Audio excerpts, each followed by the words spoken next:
Hello, South Africans. My name is Sophie Nkasana Matlapu. I am a teacher by profession. I'm a national teaching award winner in the category of Shiro in 2021. I'm actually the first person to be crowned a Shiro in the country.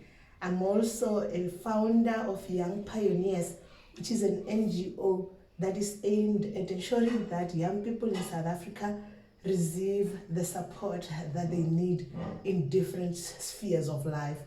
And today I just wanted to share with you how did I become a teacher and how did I ultimately become the principal of a school. And yeah, let me indicate that I am a rural girl. I'm a rural girl. I grew up in a village called Gemarke village in Senobarwana, formerly known as Bochum, in Limpopo province.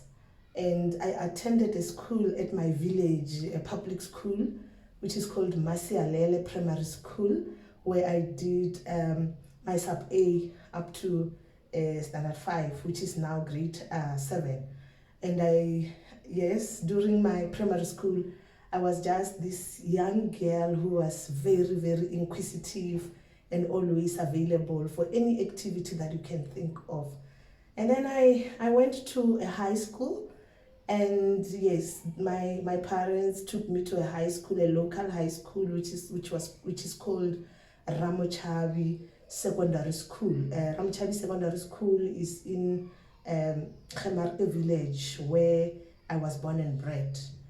And fortunately, my father was also a teacher at the same school.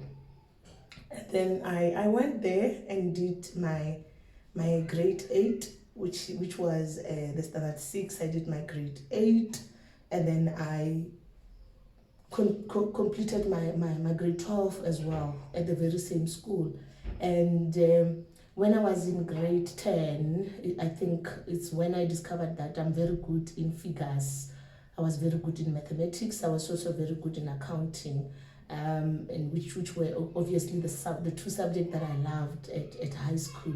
So I went to the school, and academically I wanted to show you that of course I was this young girl who was very, very participative, and my teacher spotted that I am actually very good in maths. I remember very well when I was in grade 11, my teacher, my mathematics teacher, Mr. Matala, he actually spotted my abilities in mathematics, and he ensured that he grooms me to be the person who the person I am today. He literally, when I was in grade 11, he would persuade me to go and assist grade 12 learners in the chapter Euclidean geometry, and that made me to become very, very confident, and I still want to thank him for doing that. And I don't want to also forget my other teacher, Mr. Sklaku. Mr. Sklaku taught me accounting, and he also at some stage taught me business studies. Mr. Sklaku, whenever we were in class, I would be this girl who was very vocal. And I remember one day, I don't know if he still remembers, but he told me, when you go to tertiary, Matlapu, I know you're going to become part of the SRC, you're going to engage in serious debates, because I was very vocal, and whenever I get a chance to debate issues, I will grab the opportunity and continue to engage robustly. And thank you, sir, for making me believe in myself and believe that I can put my points forward and they could be heard. And yeah, and many more teachers. I remember very well Mr. Mloto, they taught me accounting, and I did very well in accounting as well.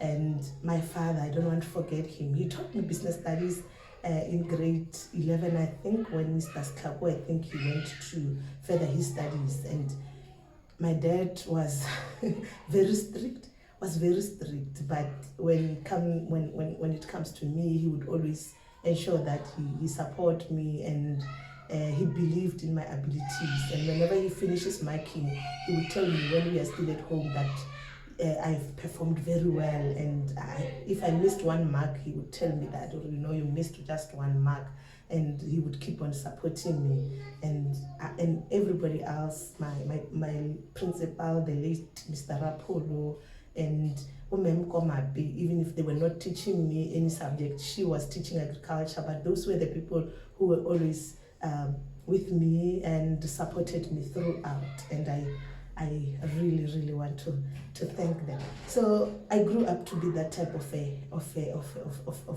girl. And in class, in all the classes, I was always the youngest. I passed matric when I was at the age of 16 years. And in the past, you remember when they put us, arrange us for examination, they will always put us in our ages, and I will always be the number last.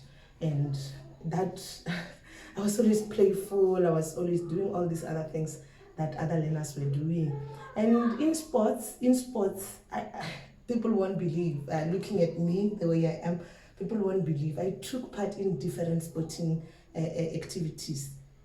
When learners do athletics, I will be actually the first person to be available to start running. And Mr. Matlala would always say, Matlapu, please call your people, like those that had the same weight as me. And I will call them, and confidently we will run. Of course, they will outrun me, some of them, but I will still enjoy and be the little girl that they always wanted me to be. And yeah, it was quite a nice journey in school. I took part in tennis. I was the best. I would play it like 24/7. I would always be at school playing and be this girl who would just be dirty and play and play and play. And one other thing that I did, which people may not know, is that I took part in basketball. Of course, I was not the best, but I did basketball, and I realized that I couldn't run so fast. Then I decided to become a referee of basketball. I also arranged young girls in the community to play ladies soccer. This one I did not do at school, but it was in the village. I am the one who coordinated that. As young girls, we engage and play ladies soccer, and I enjoyed that very, very well. And those who grew up with me, they know very well. And one other thing that people don't know, growing up, if maybe I was not that fit and always engaging in ensuring that I exercise regularly, I don't think I will be this fit. So I always ensured that I run, I participate in all these other netball at home, and also ensuring that I decide to run on my own. I will go to a local soccer pitch and just try to run.